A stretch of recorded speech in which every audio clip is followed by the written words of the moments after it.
you guys? We are back this week with another PCOS and hormone balancing video. Today's topic is a fun one. We're talking all things hair, or lack thereof.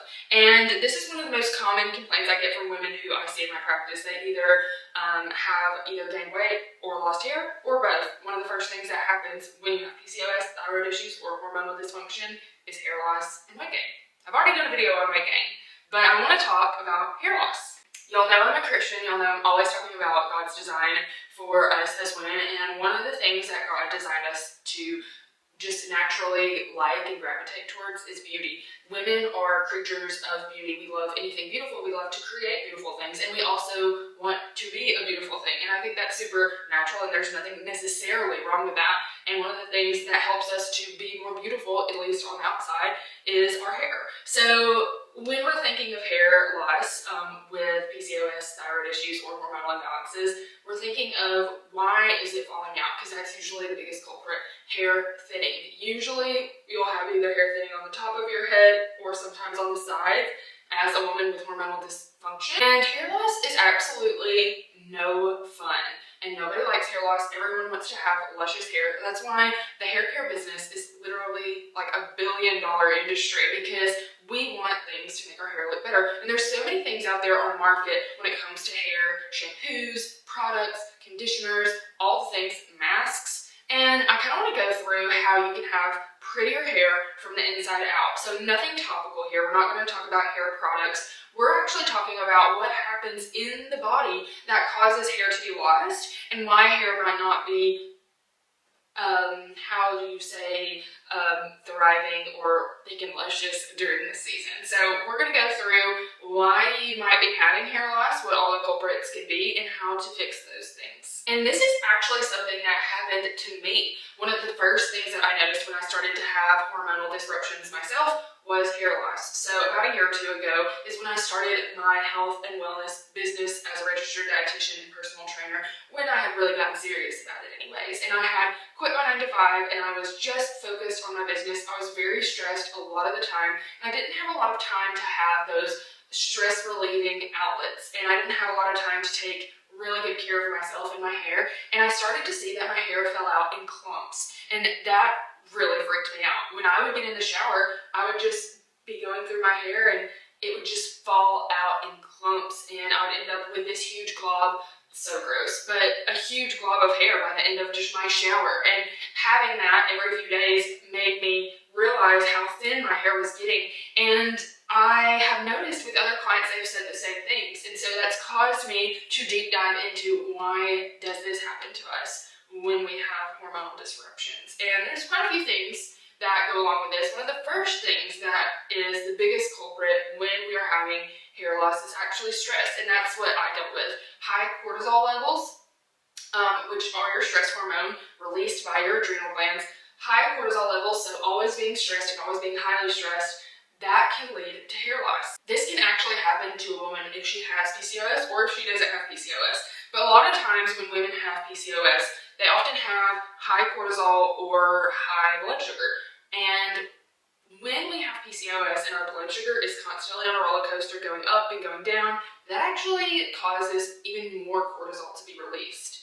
And when we have cortisol releasing a lot, we often have a spike in our testosterone or our androgen levels, which affects the hair follicle. That's why you see a lot of men who have high testosterone often losing their hair and having a receding hairline, and that's why you see the same thing with women who have high testosterone when they have PCOS, is their hairline becomes a little bit lost, and sometimes they may even grow hair in areas that they don't want. So the root cause of that really being stress and lack of blood sugar control, because those are your two foundational hormones for everything else. They control everything else from your thyroid to your testosterone levels. They have a huge impact on the rest of the hormones in the body. And when we're thinking about what we need to do in order to combat that, of course we want to eat a protein-forward diet and really track how many carbs, not restricting them, but just tracking so we know how much we're eating throughout the day, so we can be sure that we're eating well-rounded, balanced meals 3 times a day with a few balanced snacks in there too if needed, but mostly protein forward, some carbs, some fats, balanced, not restricting anything in particular. And then moving on from insulin, talking about what we should do to really control cortisol. So that has to do with stress. Whether that is reframing your day, reframing your life, or either finding just times in your day to decompress, whether it is going outside and grounding, exercising a little bit more to get rid of that stress, like an extra walk during the day, or maybe we're getting more sleep, or maybe we're even scheduling something like a massage or some you time during the weekends to really decompress and de-stress from the week you've had to help with your cortisol levels. I personally love the approach of doing something every day for your cortisol, whether that's going on a long walk, sipping some tea out in the sun, or just decompressing with silence. That can be a great way to actually combat your stress. And it's very, very, very important that you control your insulin levels and your cortisol levels first before doing anything else, because they affect every part of your body, especially if you have PCOS, because cortisol affects androgen levels, which affects your hair follicle. Insulin affects inflammation. Sometimes the scalp can be inflamed, and that's why it loses its hair follicle. So these are your two most foundational core components of controlling hormones just in general. And I tell every client this, and this is also in every program that I have, especially my Fully Feminine program, which is this 12-step, 12-phase program that walks you through how to naturally control your PCOS and hormone imbalances naturally. Kind of working off of the hormones, though, thyroid issues can actually be a huge reason why we have hair loss. And even if we go and we get our thyroid tested and it's normal, all the levels are fine, we may still have what we call subclinical hypothyroidism, where we have all of the symptoms of hypothyroidism, but we don't actually have those abnormal labs just yet. And usually, providers only track TSH unless they do a full in-depth thyroid panel, which tells us a lot more about what your thyroid is doing. But anyways, if you think you have thyroid issues, if you've had a slow metabolism, hair loss, low energy and fatigue, all the things, I would just go back to your hormonal foundations, insulin and cortisol. Once you've taken care of those, I would look more into your gut health or your nutrients in your diet. So a lot of times when people have thyroid issues, it's usually cortisol and insulin as well, but it can also be a nutrition deficiency, so a nutrient deficiency of some sort, whether that's iodine, zinc, selenium, those micronutrients, those minerals and vitamins that we need to get in our diet, but they are pretty much non-existent in the American diet. Those often cause us to have a thyroid that does not work as well. And when our thyroid slows down, everything else slows down in the body. So that means that we might hold on to some inflammation and we might not feel our best and we're just not thriving, and oftentimes that leads to hair loss. And when we're thinking of supporting the thyroid, there's two areas that we want to really support, and that is our nutrient load. So what all nutrients we have in our diet, whether we do need to actually supplement with iodine and get tested for that, or if we need to support the gut health, because oftentimes if we're eating a really nutrient-rich diet, but our digestion sucks and we're not absorbing the foods that we're eating, those nutrients aren't getting into our bloodstream where they belong and where they can be used. So foundation-wise, I always recommend to clients to work with a practitioner to get a nutrient test to see what nutrients they're deficient in. I do this with my clients with our HTMA hair testing in my Fully Feminine program. But also, you can look at your gut health. I have personally done a lot of work on my own gut health. Around the same time that I was losing all of my hair, I also had chronic bloating. And I realized that both of these were due to high cortisol and stress, because when you're stressed, your digestion just doesn't work. I'll keep it short, I'll make a video about it, but your digestion just is not working well. And I saw when I did my own GI map that I did in my practice with clients on myself, that I was not breaking down and absorbing all the protein that I was getting. So I had a little bit of a nutrient deficiency as well. I did a hair test on myself. I did the whole shebang on myself to see what the problem was, because I've always been healthy. That's one of the reasons I got into health, because I'm so passionate about it. But my stress levels really derailed everything for me. And when getting back on track from having such high stress levels, it's hard to see what could be the issue when you feel as though you eat really well. So for me, I had pretty good nutrient loads as far as iodine is concerned. It wasn't too bad. I still supplement with it some, but I found that my stress was causing me to use up the nutrients in my body so quickly. Like, I was just using up absolutely everything I ate, if I was even absorbing it. So when I did my GI-MAP test on top of my hair test, I saw that I wasn't only depleted in nutrients because my body was using them up so quickly, because stress does that, but also the stress was causing me to not break down and absorb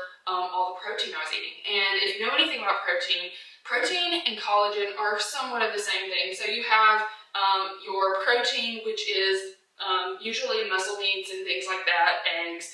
It has all the essential amino acids in it. And then you have collagen, which only has certain amino acids in it. But either way, if you eat protein, it should kind of work like collagen. It should give you thick hair, good skin, and help your nails grow. And I saw that because my digestion was so jacked up, it was actually causing me to not absorb and break down all the protein that I was putting in the effort to eat. And that was actually not supporting my hair growth because my body was not absorbing it. So therefore, it's as if I never even ate it. And this is a very, very, very underrated point of contention with a lot of clients I have. A lot of clients I have get very bloated, give up on eating protein, don't see a difference with it, and it's because they're chronically stressed and they're not breaking down their food like they should because of the stress. So those are the biggest components so far of hair loss and why you may be having hair loss. I want to get into some other things that may not be as obvious as those, which those aren't very obvious, but some other things that don't exactly have to do with PCOS or thyroid issues in particular. A few other not so obvious things that might be happening to you if you have hormonal hair loss. Maybe it's not hormonal. Maybe it is just that you have overstyled your hair. That's one thing that could happen.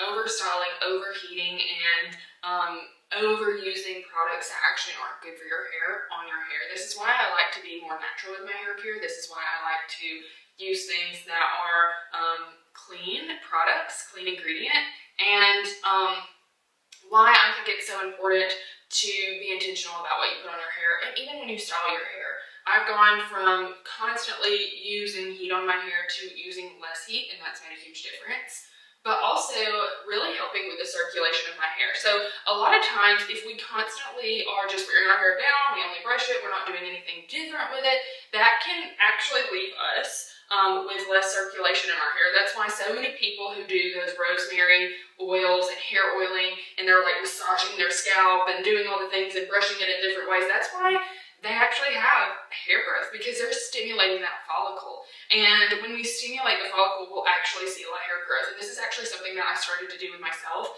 I made my own tea tree and rosemary oil, and I did it with jojoba oil. And it was just 3 ingredients. I knew it was very clean. And every time I got in the shower, which is, every time I had an everything shower, and we all know what everything shower is. That's when you do all the things. It's when you wash your hair, shave, clean yourself, all the things.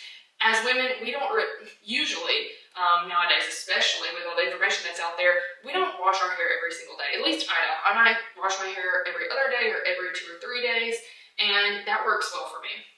So every time I'm going to take an everything shower and wash my hair, I just do that scalp treatment real quick, 10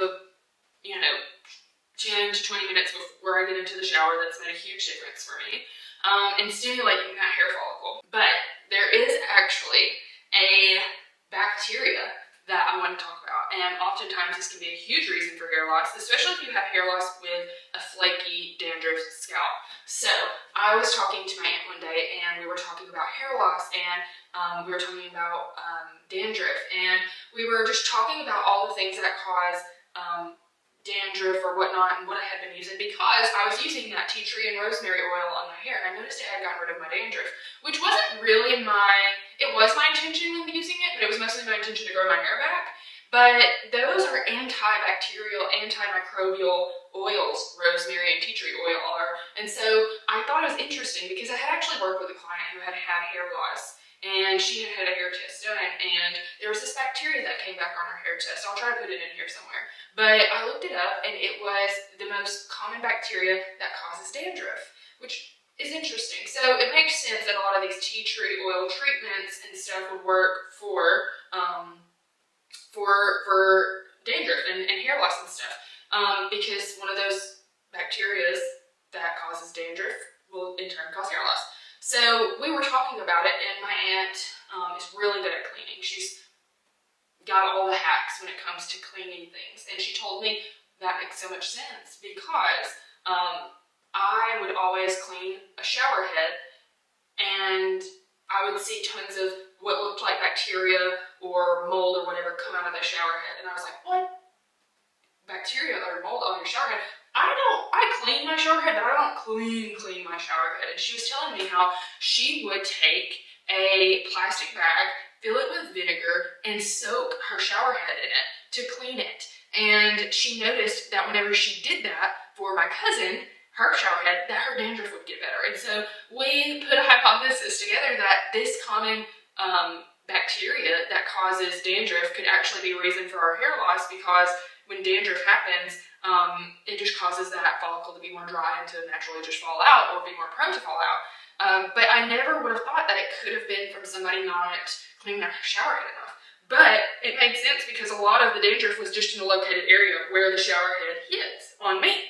So this could be actually a thing for you. So if you are somebody who deals with hair loss or hair thinning, the first things I would look at are your products, how much you are actually doing things with your hair, putting heat on your hair, putting products on your hair. I would also first and foremost clean your shower head, soak it in a vinegar bath, and you can do this by tying up the bag of vinegar onto the shower head, or if you have the type of shower head that screws off, you can put it in a bowl of vinegar. But try doing that first. I think something simple such as switching out your products, not putting as much heat on your hair, or doing something like cleaning your shower head, or even doing one of those rosemary and tea tree hair masks could be a good first step.